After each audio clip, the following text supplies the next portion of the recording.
Leonardo da Vinci, perhaps the greatest mind of the Renaissance and undoubtedly its most distinguished painter, might have been deemed a failure if he had been measured by today's standards. The 21st century is largely a results-based business. Even those who profess to be process-oriented are largely focused upon how their methods will, in the long run, grant them the results that they are looking for.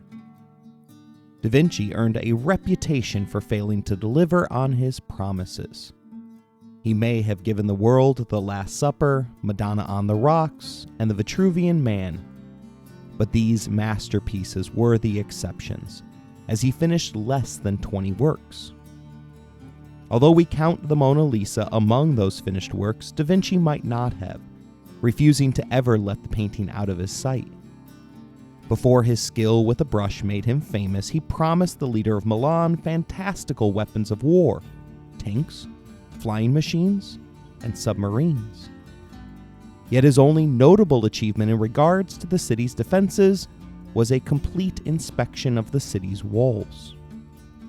Later, he would envision artificial heart valves, parachutes, and mechanical robots, but all of them proved impossible during his lifetime.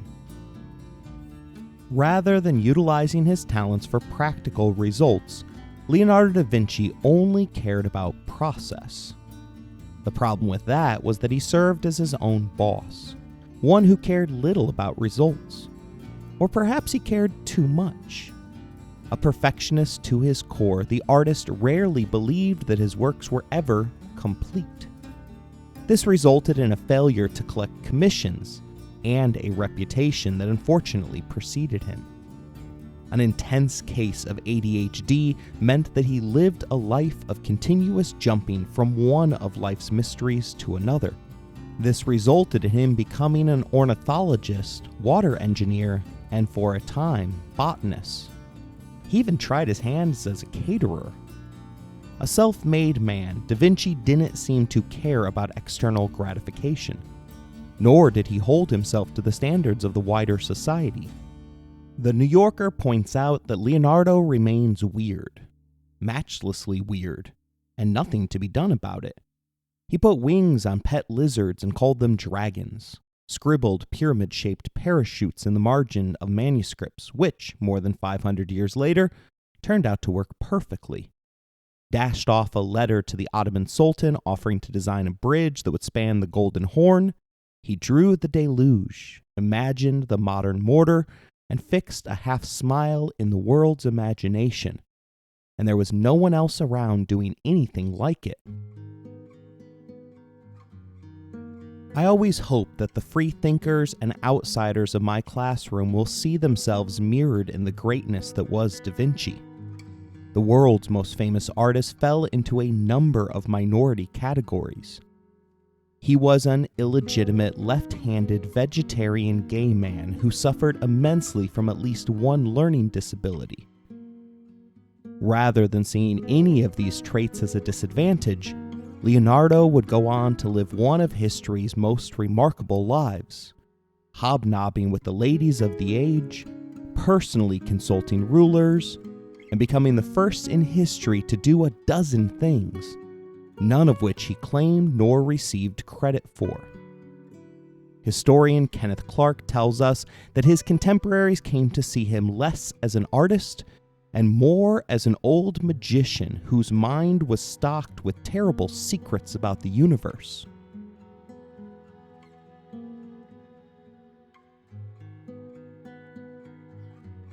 You're listening to Empires, Anarchy, and Other Notable Moments, a podcast designed for deep dives that assist in the teaching of history. This series focuses upon the original Renaissance man, Leonardo da Vinci. Episode 1, A Golden Age of Bastards.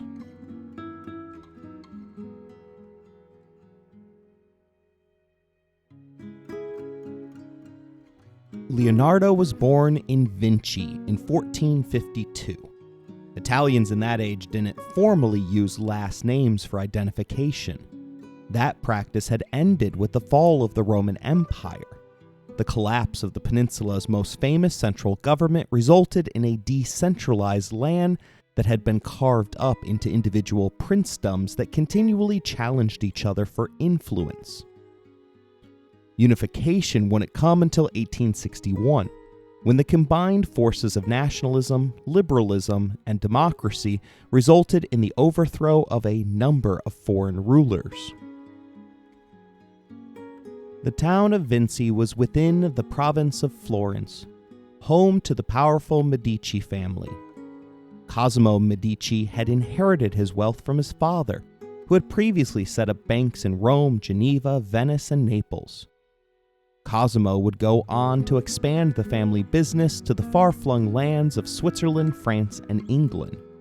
The family-run financial institution would go on to successfully invest in the industries of wool, cloth, alum, spices, olive oil, jewelry, and silk, diversifying its funds to such an extent that it was able to reject loan requests from princes and kings, both of whom were notoriously bad at repaying their debts, as well as being directly responsible for a significant number of failed startups across Europe. The Medici's close relationship to the papal offices granted them a workaround from the church's decree that it was illegal to charge interest on any and all loans, hiding their usury charges within a complicated fee structure that resulted in the bank owning a portion of the loanee's business. Additionally, as PBS informs us, the close relationship between bank and church meant that the Medici Bank collected 10% of your earnings for the church. If you couldn't pay, you faced excommunication, a one-way ticket to hell. Historian Walter Isaacson writes that by managing the fortunes of the continent's wealthy families, the Medici made themselves the wealthiest of them all. They were innovators in bookkeeping, including the use of debit and credit accounting that became one of the great spurs to progress during the Renaissance. By means of payoffs and plotting, Cosimo became the de facto ruler of Florence, and his patronage made it the cradle of Renaissance art and humanism. Rather than publicly wielding control, the Medici preferred to work from the shadows. The insane amounts of money wielded by the bank ensured that all knew that the head of the Medici family's word was as good as law. They took the reins of power after the city of Florence was devastated by the bubonic plague, with 80,000 perishing in 1349. In addition to investing heavily in improvements to the public infrastructure of the city, the Medici clan threw money towards the burgeoning art scene in order to disguise their dictatorial rule of the kingdom's citizens. Writer Kame Haim tells us that early on, Cosimo understood that to seize the throne and hold it, he needed to gain the favor of the people, and he used art to do it. Thanks to him, Europe gained the first public library in San Marco. He also commissioned the first nude statue of David by Donatello, and later finished the dome construction on Florentine Cathedral. By the time of his death, he was hailed as the father of his country.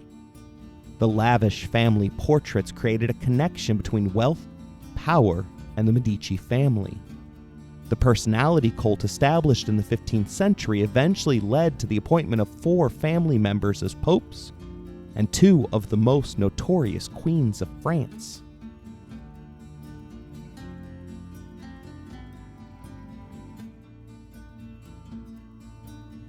America is facing a massive shortfall of qualified teachers. A plethora of reasons exists for this, including poor work-life balance, politically led inquisitions, and low morale. The number one reason for the shortfall, however, is the relatively low wages paid to professional educators. I've had a number of exceptional former students personally tell me that they would have gladly become a teacher if not for the low pay. If legislators were to dramatically increase the wages of teachers, the profession would get its much-needed infusion of some of the most capable individuals out there, as teaching remains one of those professions that make a difference. The Medicis provided such an infusion for the art scene. They not only personally ordered a ton of art, opening up new jobs, but they also paid top dollar for the works that they commissioned. As Florence gained its reputation as an art scene, the other city-states of the Italian peninsula attempted to keep up. The art renaissance emerged within this economic bubble, which happened to coincide with the birth of Leonardo da Vinci. Like many aspects of his life, Leonardo da Vinci's early childhood was unusual, yet it proved beneficial in shaping his future. He was born a bastard, the product of an affair between his father, Piero, and an orphaned peasant woman named Caterina. Piero was a notary, an official who witnessed agreements between parties. It was a simple but critically important job, one that paid far better than teachers make nowadays. The website Notary 911, which is devoted to the calling, waxed poetically regarding the notarists that accompanied Columbus on his voyage across the Atlantic Ocean, stating for the record that notaries were truth's alchemists in colonial America. They would transform the endless diversity the people expressed into a formulaic language to produce an improved form of writing for documents, which other notaries duly witnessed. In a world where truth is often complicated to find, the notarial certificate has become one of the most critical and relied upon tools for verifying authenticity. A notary's word in these documents demands that their readers believe them without question, because they are faithful witnesses who were present at every scene and happened to record what was happening accurately. Piero upheld the high standards set by the industry to ensure that he maintained the respect of his community. Among other things, this meant that he was expected to marry someone of similar social status as his own. As such, he used his connections to organize a suitable marriage for his pregnant peasant lover to a local farmer with ties to the Da Vinci family. The unorthodox arrangement allowed him to have a hand co-parenting his firstborn child. He would go on to marry the daughter of a prominent shoemaker from Florence just 8 months after the birth of Leonardo. Had the boy been the result of a legitimate relationship, Da Vinci would have likely been forced to spend his days learning the family trade in anticipation of becoming a notary like his father. Amazingly, the family records are intact, going all the way back to Da Vinci's great-great-great-great-grandfather, revealing that each firstborn son had successfully achieved the status of a notary. Despite the circumstances of his parents' relations, there was no shame in the birth of Leonardo, with his baptism serving as a large public event where no less than 10 godparents volunteered to help steer the boy through life's challenges. His mother and stepfather maintained close relations with Leonardo's dad. When 5 siblings joined his crowded home, he began to spend more time at his father's house, beneath the loving eye of his grandfather. Isaacson points out that being born out of wedlock was not a cause for public shame. The 19th century cultural historian Jacob Burckhardt went so far as to label Renaissance Italy a golden age for bastards. Indeed, Pope Alexander VI was well known for producing a number of illegitimate children, despite his public vow of chastity.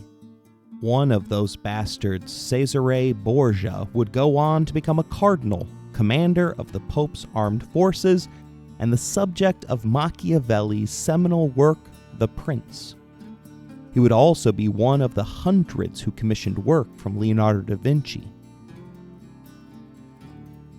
Just because he was free to pursue other job opportunities doesn't mean that the boy's life was easy. Had his birth designated Leonardo for the life of a notary, he would have attended a Latin school. There he would have learned the classics that were believed to be necessary for traversing the circles of Italy's elites. Instead, his formal education involved the mere basics, mostly coming from lessons provided by his father's family. This included some basic math and penmanship.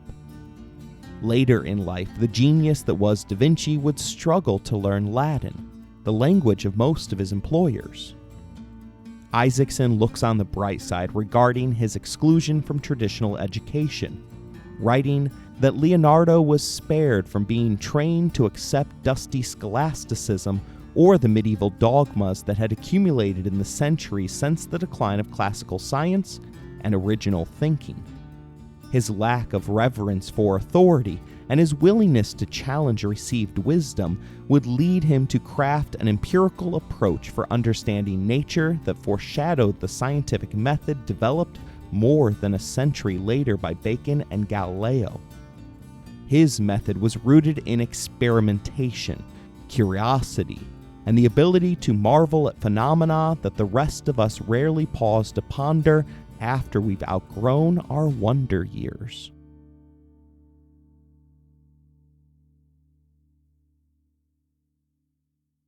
We know a ton of information about Da Vinci's life due to his penchant for daily journaling.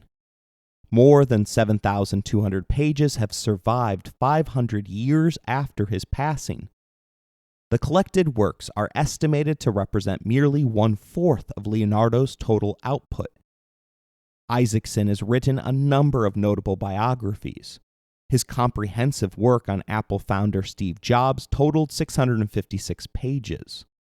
That work relied upon extensive background research retrieved from Jobs' emails and digital documents.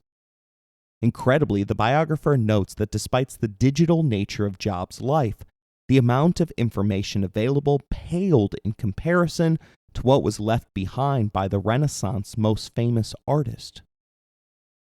Paper was at a premium during that age, and thus Da Vinci crammed his ideas into any available free space. Oftentimes, this meant that two ideas on the same page might have been written a decade apart.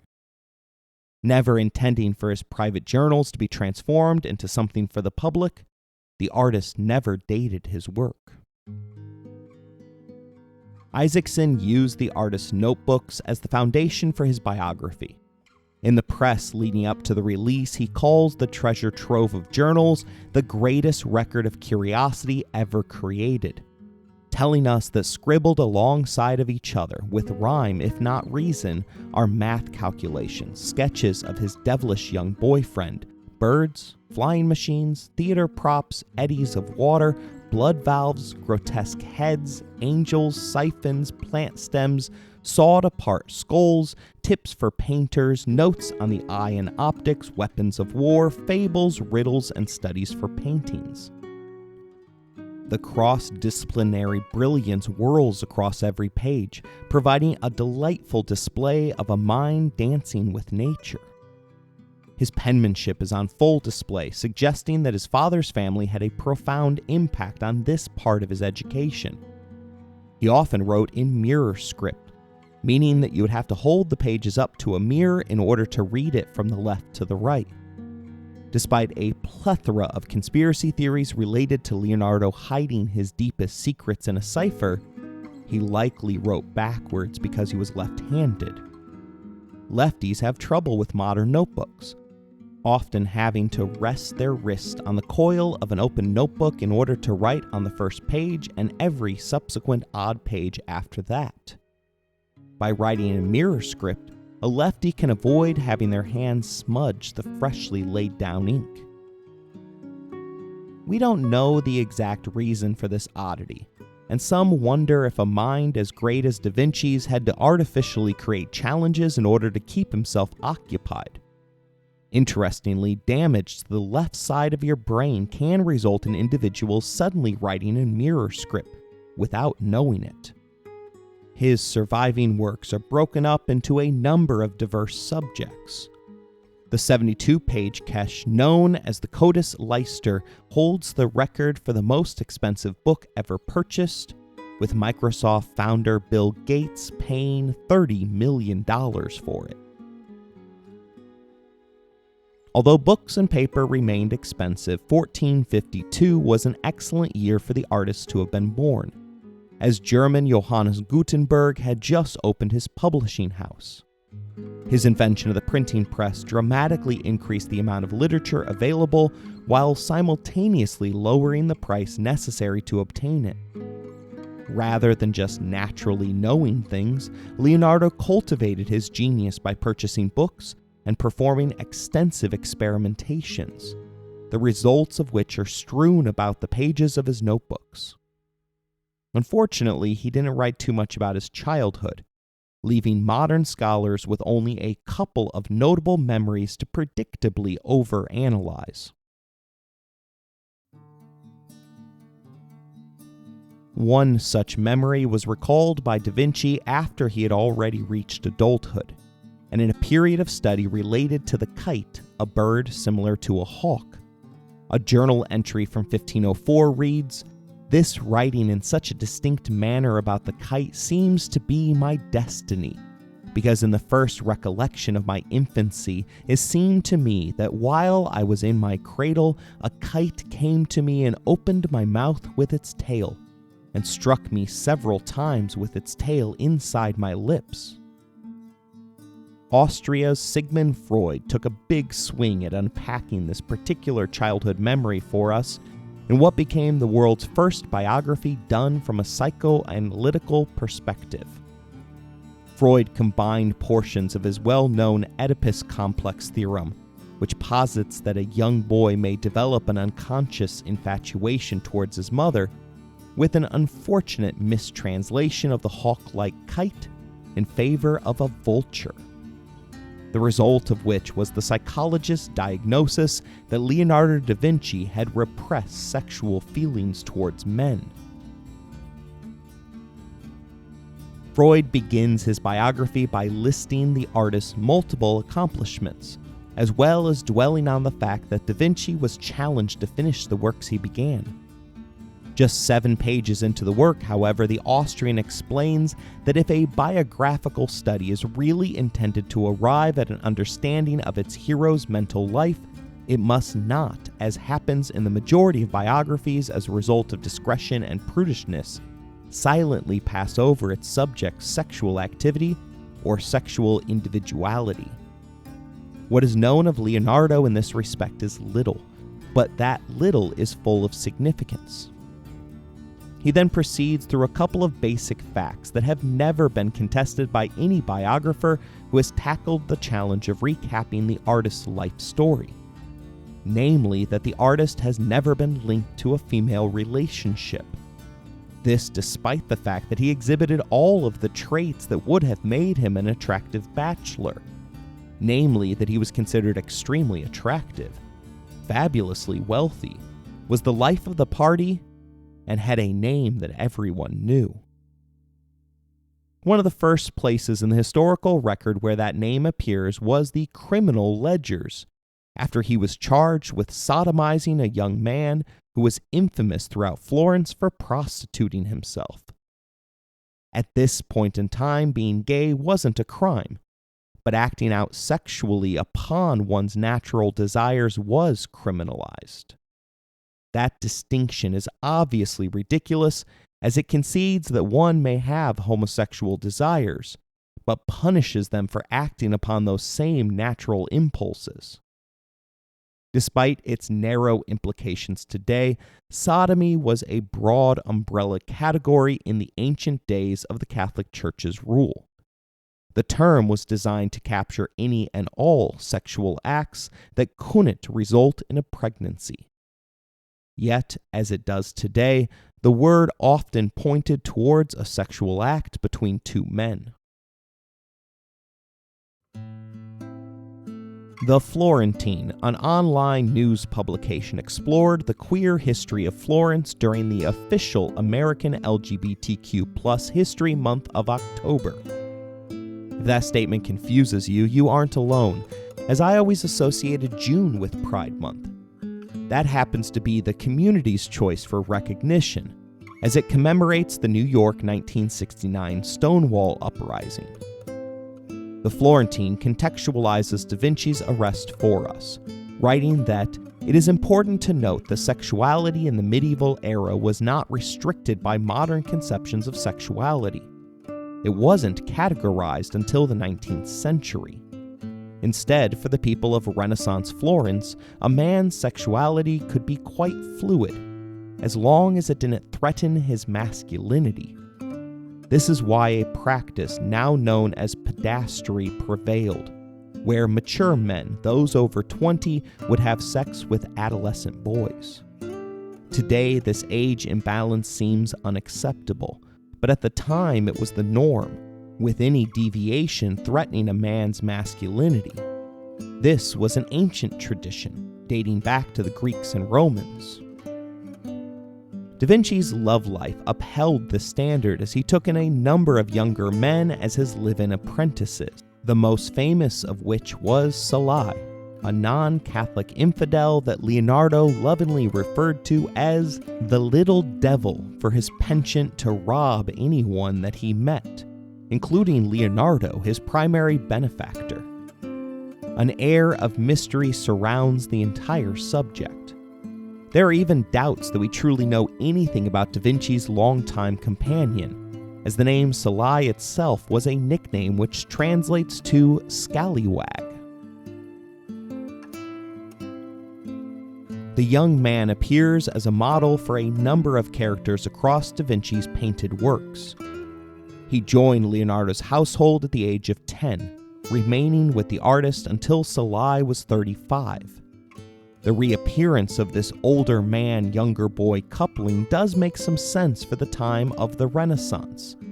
The term itself means rebirth, and denotes an era where the Europeans of the 15th century rediscovered the classical works of the Greeks and Romans. Each of those societies had accepted similar practices from their elite men. Just because it was trendy, however, didn't mean that everyone liked the practice. The Florentine City Council eventually formed a group known as the Office of the Night in order to clean up their city's growing reputation as the home of the sodomites. Da Vinci was arrested for this offense, which would have resulted in an escalating fine for each act up until his 5th arrest, at which point the offender would be put to death. In this particular incident, however, Leonardo managed to avoid a fine after it was discovered that a relative of a government official had also been rounded up in connection with the same prostitute. Still, Leonardo had spent some time behind bars, giving his brilliant mind some quiet time to sit and think. Paul Strathern points out that one of Da Vinci's earliest sketches of an invention was a device for unhinging a prison door from the inside. The historian writes that one can but imagine him sitting in his soiled finery in the dimness of his cell amidst the stinking vermin-ridden straw, bitterly piercing together in his mind a machine that would have enabled him to escape. He would never again need such an invention, for the unsavory incident was, for the most part, swept under the rug upon his release. The Florentine writes that despite not being a positive force regarding the history of sexuality, records from the Office of the Night provide fascinating insight into the reality of queer history and the situation in Florence. The papers show that an outright majority of men in the city were incriminated for sodomy at least once. 17,000 men out of the city's total population of 40,000 people. It was also shown that these same-sex relations occurred at all levels of Florentine society, from textile workers and artisans to members of the great banking and commercial families. Despite his one arrest record and the companions that he lovingly doted upon, there are a number of historians who aren't fully ready to declare Leonardo as gay, preferring instead to suggest that he may have been asexual or that he made the conscious decision to remain celibate in order to focus on his work. Historian Catherine Fletcher warns us that we will never know the truth of Leonardo da Vinci's relationships. At best, we can speculate about what would be more or less likely in his historic context. That context is not one that easily maps on to modern understandings, nor one that will seem comfortable in all of its aspects today. But Freud didn't cautiously wade into the water for his biography. He announced definitively that Leonardo was gay by linking together the artist's arrest for sodomy, the fact that he had quite a few more drawings of male genitalia than female, and the fact that he surrounded himself with handsome boys. That declaration allows us to return to the dream described by Leonardo and dissected by Freud 400 years later. The famous psychologist informs us that psychoanalytic investigation provides us with a full explanation by teaching us that many, perhaps most children, or at least the most gifted one, pass through a period, beginning when they are about 3, which may be called the period of infantile sexual researches. So far as we know, the curiosity of children of this age does not awaken spontaneously, but is aroused by the impression made by some important event, by the actual birth of a little brother or sister, or by a fear of it based on external experiences, in which the child perceives a threat to his selfish interests. Freud then proceeds to point out that when the period of infantile sexual repression has been terminated by a wave of energetic sexual repression, the instinct for research has 3 distinct possible vicissitudes open to it, owing to its early connection with sexual interests. In the first of these, researches shares the fate of sexuality. Thenceforth, curiosity remains inhibited, and the free activity of intelligence may be limited for the whole of the subject's lifetime. In a second type, the intellectual development is sufficiently strong to resist the sexual repression which has hold of it. Sometime after the infantile sexual researches have come to an end, the intelligence, having grown stronger, recalls the old association and offers its help in invading sexual repression, and the suppressed sexual activities of researches return from the unconscious in the form of compulsive brooding. The third type, which is the rarest and most perfect, escapes both inhibition of thought and neurotic compulsive thinking. It is true that there too sexual repression comes about, but it does not succeed in relegating a component instinct of sexual desire to the unconscious. Instead, the libido evades the fate of repression by being sublimated from the very beginning into curiosity, and by becoming attached to the powerful instinct for research as a reinforcement. Freud considered Leonardo to be a model case of the third instance. Thus, as a part of his own internal subconscious repression of his homosexuality, the kite, or vulture as Freud believed, stands tall in the artist's memories, dipping its tail repeatedly into the boy's young mouth. While Da Vinci simply remembers the memory as the impetus behind his desire to study a bird, Freud interprets it as a metaphor for fellatio, sealing Leonardo's fate as a closeted gay man due to the fact that his father wasn't directly involved in his life. Worse, he credits Da Vinci's rise to the level of genius to this repression, suggesting that his art and creativity flowed from his subconscious as it was working through his childhood trauma.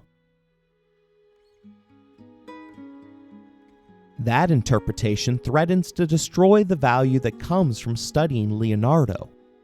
Isaacson jumps into the debate, writing that slapping the genius label on Leonardo oddly minimizes him by making it seem as if he were touched by lightning.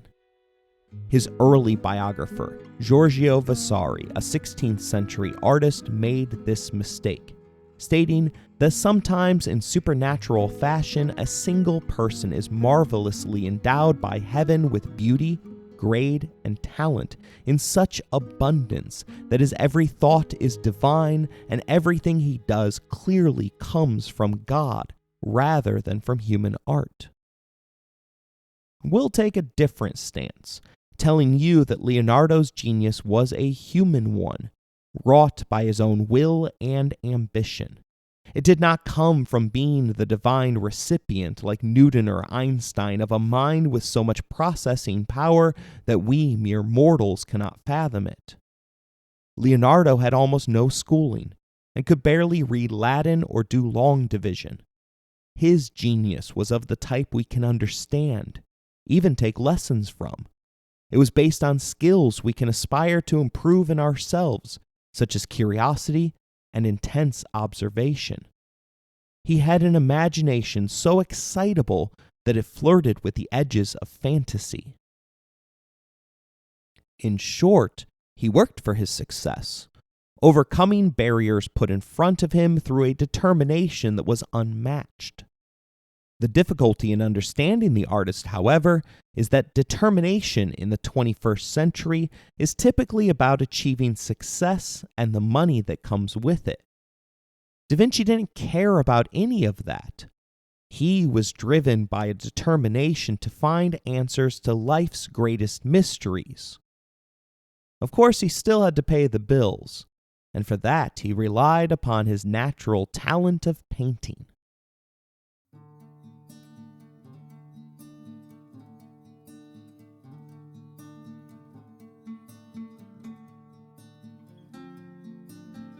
His father brought him to Florence in 1472 and asked around regarding the possibility of him pursuing a career in art. Despite the fact that the Medicis had raised the profile of the city's artisans, there was disdain in the way that Leonardo's father described the profession, noting that his son never ceased drawing and sculpting, pursuits which suited his fancy more than any other. The city-state of Florence was a bustling metropolis with a thriving art scene. While we imagine that Da Vinci's innate talent was enough to walk the boy straight up to the palace, Strathern reveals that Leonardo did not fit in amongst the brilliant and privileged group of intellectuals who gathered at the Palazzo Medici. Their humanist air of scholarship, their ability to speak Latin and even Greek, their sophisticated behavior, all these excluded the ill-educated country boy from Vinci, who spoke with a yokel's accent and was more interested in drawing strange machines and animals while they composed their witty poems. Around this time, Lorenzo de' Medici took the reins of power from his grandfather. Isaacson points out that it was his patronage of the arts, autocratic rule, and ability to maintain a peaceful balance of power with rival city-states that helped to make Florence a cradle of art and commerce during Leonardo's early career there. He also kept his citizenry amused with dazzling public spectacles and grandly produced entertainments, ranging from passion plays to pre-Lenten carnivals.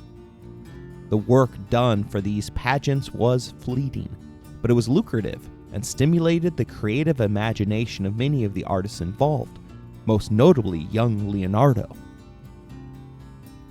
An apprenticeship was secured for him at the age of 14 with Andrea del Verrocchio, who ran one of the best workshops in the city. If I wanted a copy of the Mona Lisa today, I would just go online and order a print made by a machine which would spit out a facsimile of the designated work. Back in the Renaissance, however, every sold piece of art had to be lovingly handcrafted by the artisan. But continuously making one-of-a-kind masterpieces, one customer at a time, isn't a viable economic model. Recreating your masterpiece, the artist's intellectual property, allows you to make significantly more moolah. Master artists would form workshops which would be overseen by the expert's hand in order to recreate their vision for mass consumption. At times, this resembled an assembly line, with the painting being passed back and forth between multiple apprentices chosen for their ability to paint just one specific portion of the art. For instance, if you were better at painting trees than I am, then that portion of the masterpiece would be your contribution to the finished product. Apprentices learned and grew in their art from the arrangement, making connections that they would then exploit to get one of the once-in-a-lifetime contracts that would make a career. For instance, Raphael was paid 1,000 ducats in 1514 for a singular piece of art titled Santa Cecilia. That was the equivalent of a year's wages for a household in Florence at the time. Incredibly, Michelangelo received 10 times that for his work on Pope Julius II's tomb. It was in Verrocchio's academy that Leonardo received his official art education, learning techniques that he would utilize for his entire life. It is important here to note that Leonardo wasn't just some amazing gifted artist at birth. He talks in his journals about hundreds of hours sitting and drawing drapes in order to understand how to best bring them to life on a page. When he opened his own workshop, he would have his apprentices repeat the same basic lessons that his master had taught him. Isaacson describes Verrocchio as a kind master who ran a workshop that was not renowned for delivering commissions on time. From Verrocchio, Leonardo learned something more profound: the beauty of geometry. There was harmony in proportions, and math was nature's brushstroke. He also learned that the best way to paint anyone was to begin with their bare bones before adding skin and finally clothes that fit their forms. As such, it was Verrocchio that introduced him to surface dissections of humans to study their anatomy. His understanding of the anatomy of the human body marked a clear difference between Da Vinci and his contemporaries.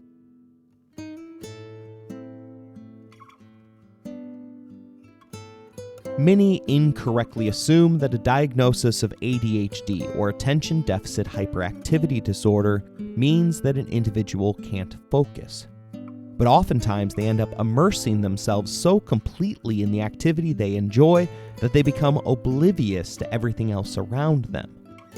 Healthline writes that this concentration can be so intense that an individual loses track of time, other chores, or the surrounding environment. This regularly described Leonardo. Isaacson tells us about the young artist's father making a request one day for a small wooden shield to be painted for a peasant client in Vinci. Leonardo decided to create a terrifying image of a dragon-like monster breathing fire and belching poison. To make it realistic, he assembled parts from real lizards, crickets, snakes, butterflies, grasshoppers, and bats. He labored over it so long that the stench of the dead animals was past bearing, but Leonardo didn't notice it. So great was the love that he bore towards art.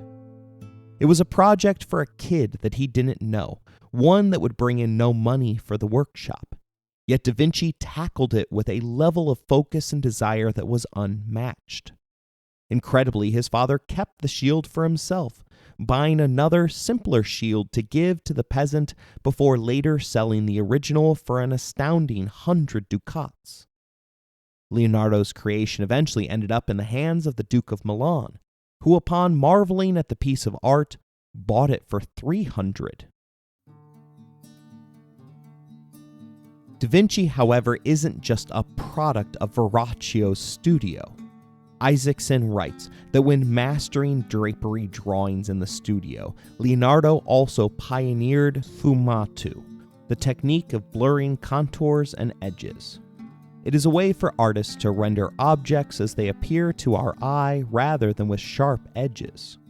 This advancement caused Vasari to proclaim Leonardo the inventor of the modern manner in painting, and the art historian Ernst Gombrich called sfumato Leonardo's famous invention, the blurred outline and mellowed colors that allow one form to merge with another and always leave something to our imagination. His work on the reproduction of the baptism of Christ made it clear that Leonardo da Vinci had reached a level beyond that of a mere apprentice. The work, which now hangs in the Uffizi Gallery in Florence, shows John the Baptist christening an adult Jesus Christ with the water of the Jordan River. Slightly behind the Christian Messiah are two kneeling angels silently observing the proceedings.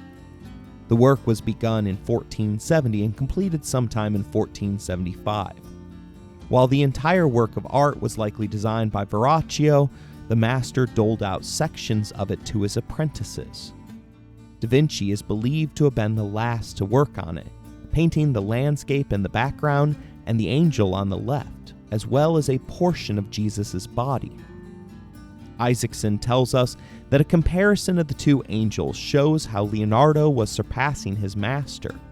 Verrocchio's angel, the one closest to Jesus, seems vacant, his face flat, and his only emotive seems to be a sense of wonder that he happens to find himself next to a much more expressive angel.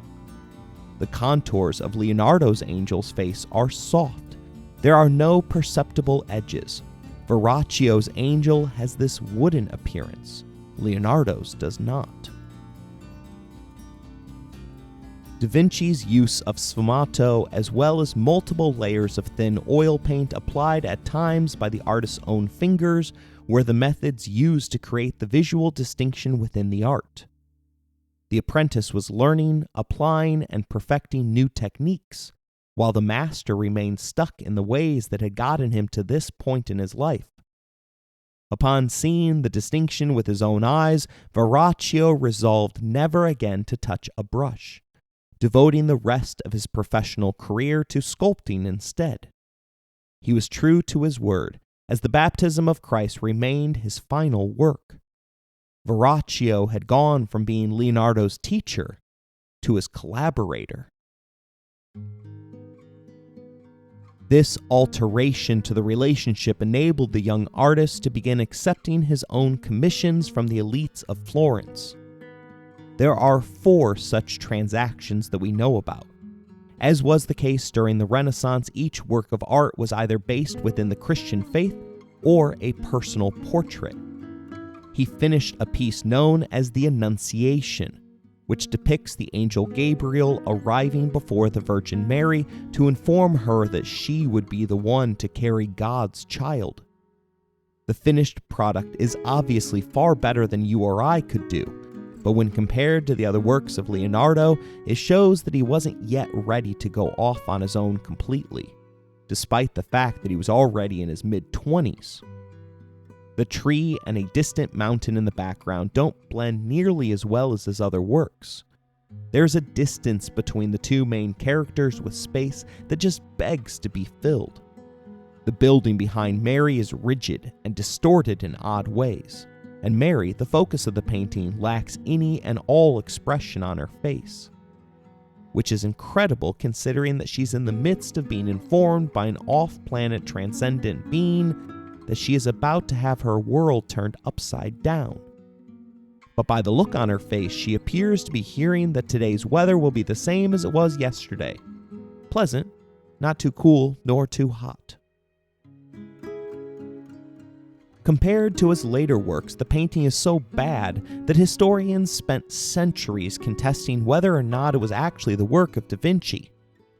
Yet upon close inspection, Leonardo's literal fingerprints are all over it, as he used his hands to produce some of the painting's effects.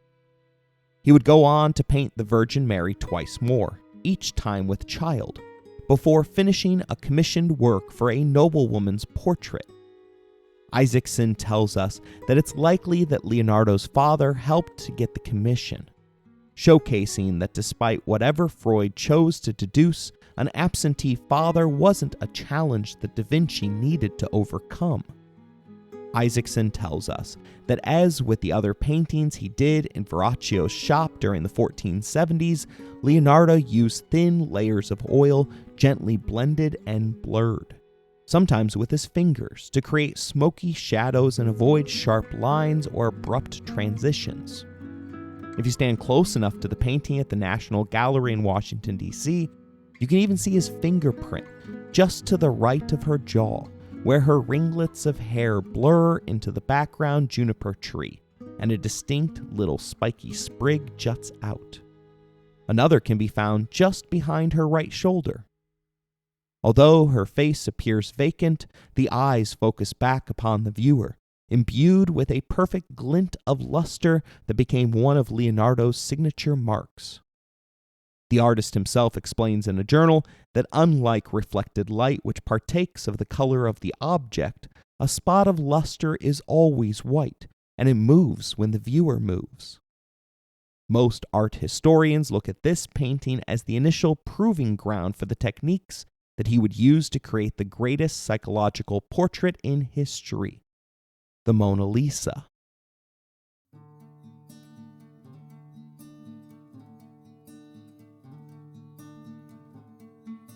He decided to open up his own workshop in Florence as he approached 30 years old. It was closed within a year, largely because Da Vinci's inability to finish his commissions. In 1481, he agreed to paint the classical biblical scene of the shepherds while they paid their respects to their infant savior. Despite being 29 years old, the commission was arranged by his father, who served as the monks' notary for their business, which sold firewood to the community. His drawings done in preparation indicate that he was planning to paint the scene to adorn the monastery's clock, but inexplicitly, he never began the actual painting. Instead, he used large elements of his design for what became known as the Adoration of the Magi.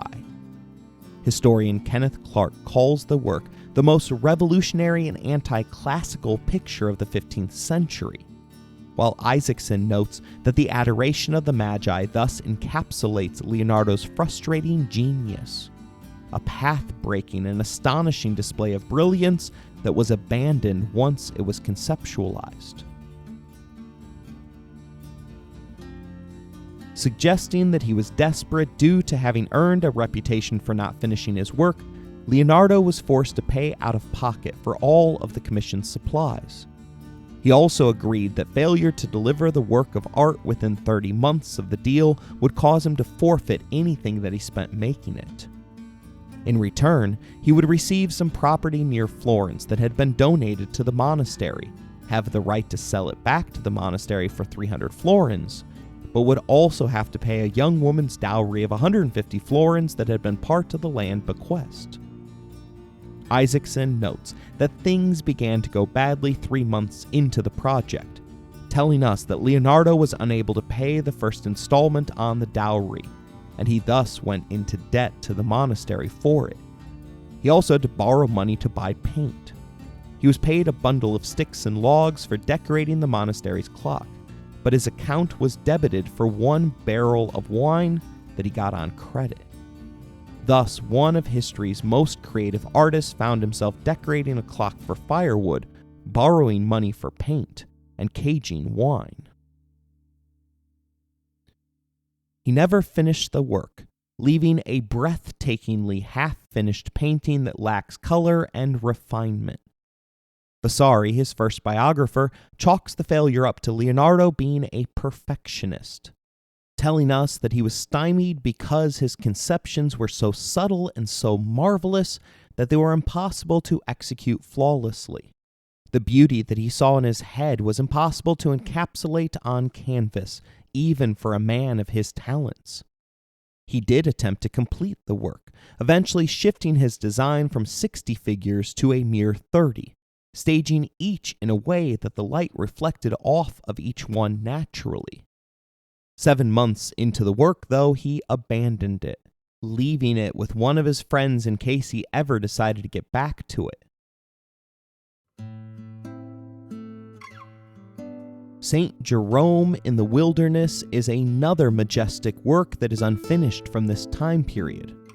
Unlike the Adoration of the Magi, he did return to this work 3 years later.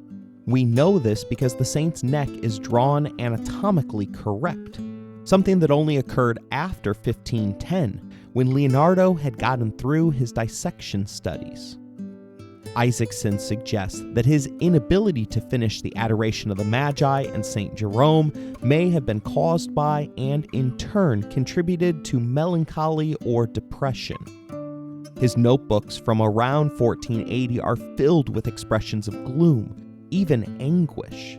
On a page that includes a drawing of a water clock and sundial, he let loose a lament that touches on the sadness of unfinished work.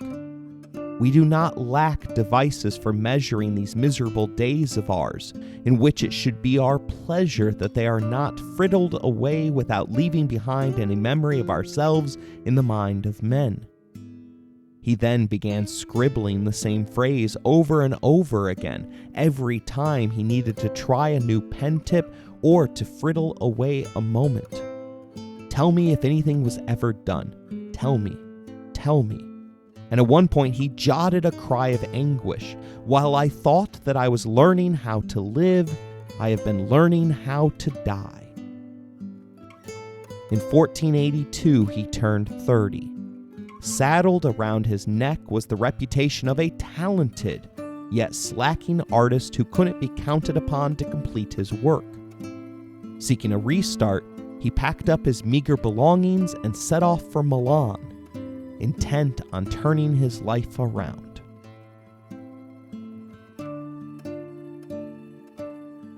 I hope you enjoyed today's episode. If you want to interact with the show, you can email us at resourcesbylowry@gmail.com or find us on the platform formerly known as Twitter.